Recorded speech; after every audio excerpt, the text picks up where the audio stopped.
morning, my colleagues, Good morning, sir. my great scholars, my colleagues, my teachers, and extraordinarily bright people. So we are starting our GK session with quiz. Naturally, we always speak. जरा मुझे बताओ कू क्या होता है कू? Army का When army takes over the civil administration, it's called coup. Coup के spelling क्या है? COUP. कू के स्पेलिंग क्या है? आपको पता है रिसेंटली कहाँ कू हुआ है? कहाँ हुआ रिसेंटली को जरा बताओ लेटेस्ट? अफगानिस्तान अफगानिस्तान में कू तो हुआ नो बट अफगानिस्तान की आर्मी जो है तालिबान ने सिविल एडमिनिस्ट्रेशन को ओवरटर्न किया, वो भी कोई है एक हिसाब से। अच्छा, उससे पहले कहाँ को हुआ था? म्यांमार में आर्मी ने सिविल एडमिनिस्ट्रेशन को ओवरटर्न किया और पता तोहमत क्या लगाई, कहा कि वो जो प्राइम मिनिस्टर बन गई थी तो उसको कहा कि तुमने इलेक्शन जो है उसमें गड़बड़ी की है, इसलिए हम नया इलेक्शन के फिलहाल आपको हम उतार दें। तो एक और मुल्क है जहाँ पर हमेशा ही कू हुआ करते थे, बताओ वो कौन सा मुल्क है जहाँ पर भी जब भी देखो कू होता था? बोलो। रशिया से नो, पाकिस्तान में हमेशा ही कू होता था। अब मैं बताता हूँ कैसे हुआ। आपको पता है कि अयूब खान साहब ने कू किया, अच्छा, फिर बाद में परवेज मुशर्रफ तो बाद की बात है, उसके बाद उसको कू किया दूसरे जनरल ने, जियाउल हक तो जियाउल हक ने कू किया नवाज शरीफ को, नहीं उसने किया भुट्टो को। अच्छा, फिर वो एयर क्रैश में मर गया, फिर जो सिविल एडमिनिस्ट्रेशन फिर सेटअप हो गई तो फिर बेनजीर नहीं, इसका क्या नाम है, मुशर्रफ ने कू किया। वहां पर तो हमेशा ही कू रहा है। अब कू से बचने के लिए अमेरिका ने क्या किया, उनको कहा हम आपको कोई भी एड नहीं देंगे अगर आप मिलिट्री एडमिनिस्ट्रेशन के अंडर रहेंगे, we will give aid only to the civil administration. That is why आपके होता है, आपको नहीं होता है, आप प्राइम मिनिस्टर बनता है, लेकिन प्राइम मिनिस्टर जो है वो आर्मी एडमिनिस्ट्रेटिव कमांड चीफ के इशारों पर ही काम करता है। तो इसलिए इन्होंने बड़ा अच्छा तरीका किया, एड भी मिलेगा और हम अपना काम भी करेंगे। तो चलिए, मगर जिस कंट्री में बार बार कू हो जाए तो वो कंट्री का फ्यूचर जरा ठीक नहीं होता है। अब आपको पता है बर्मा में भी हमेशा ही आर्मी रूल होता था। अच्छा, पाकिस्तान में भी जनरली आर्मी रूल होता था। चाइना जो है वहाँ तो है ही डिक्टेटरशिप, और वो भी समझो पूरा ही डिक्टेटरशिप है। आर्मी रूल का क्या होता है, वो डिक्टेटर होता है। तो फिर देखो इस तरह से हिंदुस्तान के इर्द गिर्द जो कंट्रीज थी वहाँ पर मिलिट्री एडमिनिस्ट्रेटर होता था या डिक्टेटर होता था या है। तो ये होता है। अच्छा, अब आपको बताएं कि हमने कहा था कि वर्ल्ड ने 3 बड़े जनरल्स प्रोड्यूस किए हैं, तो वो कौन से जनरल्स थे, उनका नाम ले लो जरा। नेपोलियन बोनापार्ट, जूलियस, मगर नेपोलियन से पहले जूलियस सीजर आया। जूलियस सीजर एक बड़ा भारी मिलिट्री कमांडर था और बड़ा भारी वो कहते हैं रिफॉर्मर था। उसको अपने देश का बड़ा जिसको कहते हैं देश का दर्द था, इसलिए he was very popular with his own people और उसने काफ़ी एक्सपेंड किया। आपको पता है England has been the colony of Julius Caesar. Julius Caesar पहले इंग्लैंड को किसी ने कॉलोनी नहीं बनाया, जूलियस सीजर के बाद भी किसी ने इंग्लैंड को कॉलोनी नहीं बनाया। Julius Caesar was an expansionist, उसने बहुत जगह रोमन एम्पायर काफ़ी बड़ी कर दी थी। अच्छा, मगर वो डिक्टेटर तो था और डिक्टेटर इतना ज़बरदस्त था कि जो भी वो कहता था वही चलता था।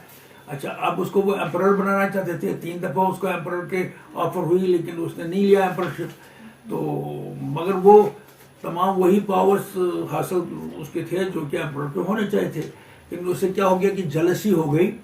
किनको जेलसी हो? Roman party. उसके जो अपने जो दोस्त थे, साथी थे, कलीग्स थे, उनको जेलसी हुई। उनका यार ये एम्परर बनेगा तो ये पूरा ही डिक्टेटर बनेगा, सारे पावर्स अपने अंदर कर, हालांकि वो ऑलरेडी डिक्टेटर था।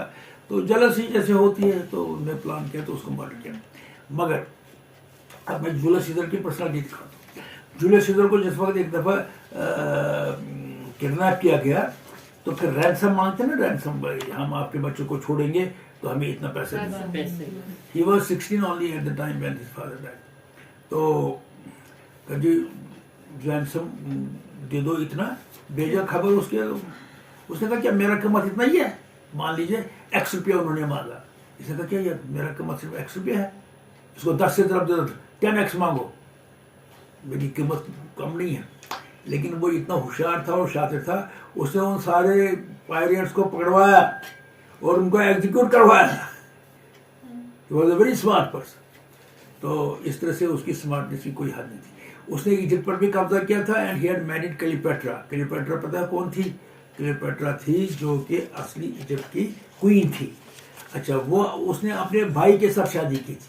उन दिनों इजिप्ट में ऐसा था कि डैड जो भाई था वो अपने बहन से ही शादी करता था, क्योंकि वो कहते थे कि डैड हमारा ब्लड प्योर रहना चाहिए, इसमें एडमिक्शन नहीं होना चाहिए। तो maintain the purity of the blood the king would marry his sister. तो इसलिए वो क्लीयोपेट्रा जो थी she was married to her brother. तो जूलियस सीजर ने जिस पर इजिप्ट पर हमला किया, उसने इस किंग को भेजा किसी वॉर में और वहां मरवाया और खुद की शादी क्लीयोपेट्रा के साथ। Cleopatra was famous as a beautiful lady. तो जूलियस सीजर के बाद हमने आपको नेपोलियन का जिक्र किया। Julius Caesar was the emperor of, not emperor, dictator of Rome, but he was offered to become emperor of Rome thrice, but he did not. Then when he was to become the emperor of Rome, he was killed before he took the throne. मजे की बात यह है कि उसकी बीवी ने बहुत खतरनाक ख्वाब देखा था और उसने अपने हस्बैंड को बहुत कहा कि तुम मत जाओ, लेकिन उधर से लोग आए जिन्होंने इसको मारना था। अरे क्या करता है, तुम वहाँ सब इंतजार कर रहे हैं तुम्हारे, वो कहेंगे ये कौन सा जुलूस। तो आखिर जूलियस सीजर निकला तो जो वही हुआ जो होना था। उसका सबसे क्लोज फ्रेंड था ब्रूटस। जब ब्रूटस ने भी उसको छुरी मारी तो ब्रूटस ने कहा, सीजर ने कहा, ब्रूटस यू टू, ब्रूटस तुम भी। देखा तख्त के टाइम में ये कोई कंसिडरेशन नहीं है, तुम बाप हो, तुम बेटे हो, तुम क्या हो, मारना होता है तख्त हासिल करना। फिर आजकल आपने देखते हैं किस तरह से पॉलिटिशियंस एक दूसरे का टांग खींचते हैं, लड़ाइयाँ करते हैं, गालियाँ देते हैं। क्यों? इनको तख्त की जरूरत होती है। तख्त हर हालत में। किस्सा कुर्सी का आपने सुना, ये किस्सा कुर्सी का, कुर्सी के लिए सब कुछ जायज़ है।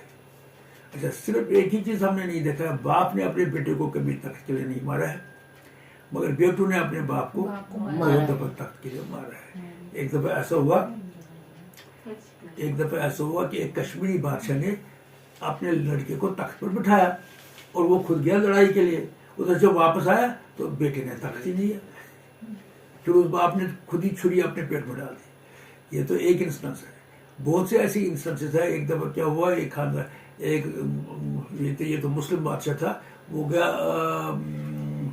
लड़ाई पर, तो फिर जब वापस आया तो उसके बेटे ने ऑलरेडी क्या प्लान किया था, उसने एक हॉल बनाया था जिसके ऊपर छत ऐसा था जो कि कभी भी नीचे गिर सकता था। नीचे वो अपने दरबारियों के साथ बैठा हुआ था, खाना खा रहा था। तो लड़का गया और इशारा दिया अपने आदमी को, छत गिर गया। जो उसके अपने तमाम लॉयलिस्ट थे बादशाह के, वो सारे मर गए, लड़का बन गया बादशाह। तो ऐसी चीज़ें आम हैं।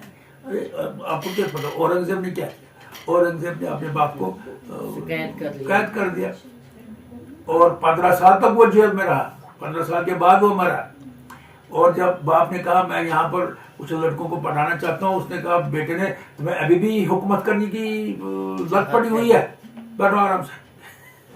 तो जेल में बैठा के रखा उसको 15 साल। That is not a joke. किसको? शाहजहां। शाहजहां कोई छोटा बादशाह नहीं था, वो बहुत ही बड़ा बादशाह था। उसी को 15 साल जिंदगी के लास्ट जेल में। ऐसे बहुत सी जे तख्त के लिए भाई भाई को मारता है। अब देखो औरंगजेब ने अपने सारे भाइयों को मारा because he wanted to remain in. Shah Jahan ने खुद भी ऐसा ही किया था। जब शाहजहां ने औरंगजेब से कहा कि यार तुमने अपने भाइयों को मारा, उसने कहा मैंने तो आपसे ही सीखा है। क्योंकि जिस वक्त शाहजहां तख्त पर बैठा, पहले लड़ाई हुई औरंगजेब का। देखो ना, शाहजहां के ये जहांगीर के 2 भाई थे। एक भाई जो जहांगीर के 2 बेटे थे, जहांगीर के 2 बेटे थे, उसकी राजस्थानी जो हिंदू औरत थी उससे 2 बेटे थे। फिर उसने किसके साथ शादी की थी बताओ? उसकी मलका का नाम क्या था? मुमताज, और क्या? शाहजहां, जहांगीर की नूरजहां, नूरजहां के साथ उसने शादी की। नूरजहां के से नूरजहां जब शादी हुई तो वो मलका बन गई, तो उसने अपने भाई को प्राइम मिनिस्टर बनवाया, तो उसका भाई बन गया प्राइम मिनिस्टर, खुद बन गई मलका। उसके प्राइम मिनिस्टर की भी एक लड़की थी, नूरजहां की भी एक लड़की थी। नूरजहां ने एक लड़की को एक भाई के साथ शादी की, और जो प्राइम मिनिस्टर उसने भी एक अपनी लड़की की दूसरे भाई के साथ शादी की। लेकिन प्राइम मिनिस्टर ने शादी की थी जो बाद में शाहजहां बन गया, और नूरजहां ने उस लड़के के साथ की जिसको बाद में मारा गया जिस वक्त तख्त की बात हुई। तो अब क्या हुआ, जिस वक्त जहांगीर मर गया दोनों भाई ने आपस में लड़ाई की। शाहजहां जो है वो ताकतवर हो गया और उसने अपने भाई को मारा। अब इनका एक और भाई था जो सबसे बड़ा भाई था, वो उसका नाम नहीं, दारा शुको तो वो था, वो तो शाहजहां का लड़का था, शाहजहां का लड़का था दारा शुको। उसको तो औरंगजेब ने मारा। तो और बहाना बनाया ये काफिर है। काफिर क्यों था? क्योंकि उसने उपनिषदों का ट्रांसलेशन किया था यहीं पर। कहाँ पर किया था ट्रांसलेशन? कहाँ? पीर महल में, परी महल में, जिसको आज परी महल कहते हैं, ये पीर महल है। और वहां पर एक मुस्लिम पीर ने उसको गाइड किया था। दारा शुको ने 52 उपनिषद का ट्रांसलेशन किया पर्शियन में। फिर और उसको कहा सिरुल इसरार, द सीक्रेट ऑफ सीक्रेट्स। फिर उसने क्या किया, उसने 52 उपनिषदों को जिस्ट बनाया। उसने कहा 52 उपनिषद कोई नहीं पड़ेगा, तो एक जिस्ट बनाया जिसको उसने कहा सिरुल अकबर, द टॉप सीक्रेट। ये पर्शियन में था और ये पर्शियन ट्रांसलेशन पड़ गया जर्मनी में उसका जर्मन ट्रांसलेशन हुआ। वहां पर शोपेनहावर एक बड़ा भारी फिलोसफर था, शोपेनहावर ने उसको पढ़ा और वो बहुत ही एक्साइट हुआ रीडिंग उपनिषद। उसने इस उपनिषद के बड़े बड़ी तारीफें की, तो मैक्स मलर बड़ा अट्रैक्ट हो गया। वो हिंदुस्तान आया और खुद संस्कृत पढ़ा और उसके बाद उपनिषदों को खुद स्टडी की। उसकी वजह से क्या हुआ कि जर्मन पीपल हमारे कल्चर से काफ़ी मुतमईन रहे और काफ़ी दोस्ती भी रही इंडिया और जर्मनी की। छोड़िए, अब मैं कह रहा था, मैंने कहाँ से शुरू किया था ये मैंने कहा था वो हाँ, जब शाहजहां ने अपने बेटे से कहा यार तुमने तो अपने सारे भाइयों को मारा, उसने कहा मैंने आपसे सीखा। तो कैसे सीखा था? उसने मतलब हवाला दिया, कहता आपने अपने भाई को मार के तख्त किया। फिर आपका एक और भाई जेल में था। वो पता है जेल में क्यों था? वो जेल में इसलिए था उसकी आंखें सिली हुई थी। वो जेल में इसलिए था कि वो औरंगजेब के जहांगीर के अगेंस्ट रोज ही कू करता था, रोज ही लड़ाई करता था। तो उसको क्या ये फिर था लड़ाई करने का? जिस वक्त अकबर बादशाह था वो लड़ाई के लिए जहांगीर को नहीं भेजता था, वो इस पोते को भेजता था, क्योंकि जहांगीर हमेशा शराब में धुत रहता था, तो वो इस पोते को भेजता था। अब ऐसा एटमॉस्फेयर बन गया था पैलेस में कि शायद अकबर अपना जो ताज है वो अपने पोते को देगा, क्योंकि ही कंसीडर्स हिज पोता टू बी स्मार्टर। मगर ऐसा हुआ नहीं। जिस वक्त लास्ट में वो मरा तो उसने तलवार जो है अपने जहांगीर के कमर में बांधी। वो उसका ओनली लड़का जो लिविंग था उसके कमर में बांधी। तो वो गया ना तख्त से मरहुमा, मगर उसको एक्सपेक्टेशन थी मेरे को ही दे देगा तख्त। तो उसके जो लॉयलिस्ट थे वो बार बार उनको लेके जहांगीर पर हमला करता। तीसरे हमले के अंदर क्या हुआ कि उसने उसको गिरफ्तार किया, उसकी आंखों सिली और जेल में डाल दिया। अब ये जेल में था ना, शाहजहां ने पहला काम किया कि इसी को पहले मारो, तो उसको मारा, उस भाई को भी मारा था और खुद तख्त पर बैठ गया। दैट मीन औरंगजेब ने कहा आप ही से सीखा है भाई को मारना। आपको पता है जो हमारा पहला कैलेंडर था उसमें 10 ही दिन थे, 10 ही महीने थे। जनवरी था, फरवरी था, मार्च था, अप्रैल था, मई था, जून था, जुलाई नहीं था, अगस्त नहीं था, सितंबर हो गया 7th मंथ, अक्टूबर कितना हुआ 8th मंथ, नवंबर क्या हुआ 9 मंथ, दिसंबर क्या हुआ 10 मंथ। पुराने कैलेंडर में जो पहला कैलेंडर था उसमें 10 ही महीने थे, उसमें 2 महीने, इसको क्रिश्चियन कैलेंडर कहते थे, इसमें 10 ही महीने थे। फिर बाद में क्योंकि इनको बराबरी नहीं आती थी, मैथमेटिशियन जो बैठे थे मैंने कहा यार 365 दिन इन 10 महीनों में कवर नहीं होते हैं, ये तो गड़बड़ हो गया। फिर जूलियस सीजर के नाम पर जुलाई एंटर हुआ, फिर भी बराबर नहीं हुआ। फिर जूलियस सीजर का लड़का था ऑगस्टस, उसके नाम पर ऑगस्ट एंटर हुआ, हो गया। फिर हो गया ना 12 महीने, हो गया जनवरी, फरवरी, मार्च, अप्रैल, मई, जून, जुलाई, अगस्त, जुलाई, अगस्त, जुलाई फॉर जूलियस सीजर, अगस्त फॉर अगस्त, सितंबर। फिर भी पूरे नहीं हुए।